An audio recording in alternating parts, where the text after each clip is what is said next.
Luc chapitre 17, verset 34.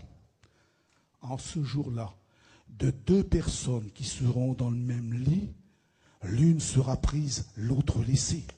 Quel châtiment, Seigneur. Et là, on ne peut pas être plus près. Il n'y a pas d'espace pratiquement entre le mari et sa compagne. L'un peut être pris, l'autre laissé.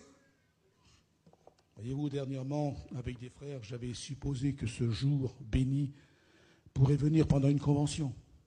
Allez, supposons qu'ils viennent dans cette convention. Supposons pendant que Jimmy va nous parler pour les vieillards, là, dans les jours qui viennent, le Seigneur arrive. Ça peut, puisqu'on ne sait pas le jour ni l'heure. Ou peut-être encore, il peut arriver pendant que tout le monde va se coucher. Il est 3-4 heures du matin. Le Seigneur vient chercher les siens, exactement comme je prends cette bouteille. Hop, incognito, personne ne voit rien. Le matin, très tôt de la convention, tout le monde ignore le drame.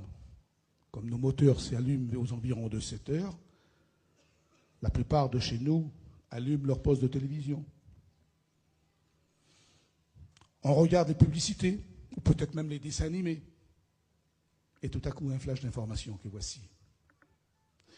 Chers téléspectateurs, nous interrompons momentanément nos émissions pour vous faire part d'un événement qui a eu lieu cette nuit à telle heure. Des millions d'hommes et de femmes ont mystérieusement disparu. Nous vous tiendrons informés dans les heures qui viennent de l'évolution de la situation. Et c'est alors qu'il va y avoir ce revirement dans nous. Certains vont regarder à côté d'eux, notre femme a disparu. Ou l'autre à côté, mon mari n'est plus là. On va voir dans la caravane des petits-enfants. Les enfants qui sont convertis sont disparus.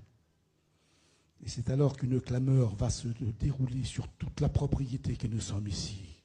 On va entendre des hurlements comme on n'a jamais écouté. Et voyez-vous, ce chapiteau, il sera beaucoup trop petit. Parce qu'un certain nombre viendront, même ceux qui ne sont pas convertis, se rendront compte de l'événement qu'il y a eu. Et on entendra des gens qui sont agenouillés, en pleurs, en larmes. Des chrétiens rétrogrades en particulier, qui invoqueront Dieu.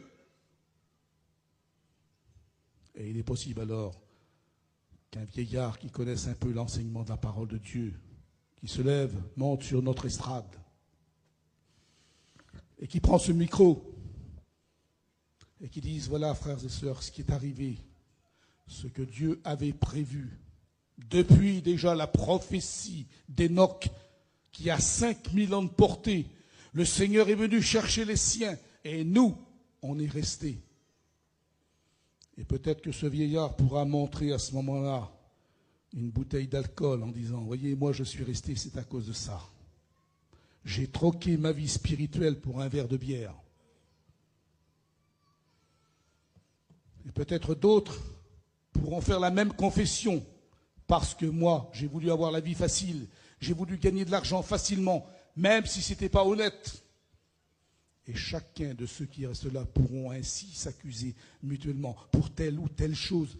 Mais ça sera affreux, ça sera le drame de leur vie.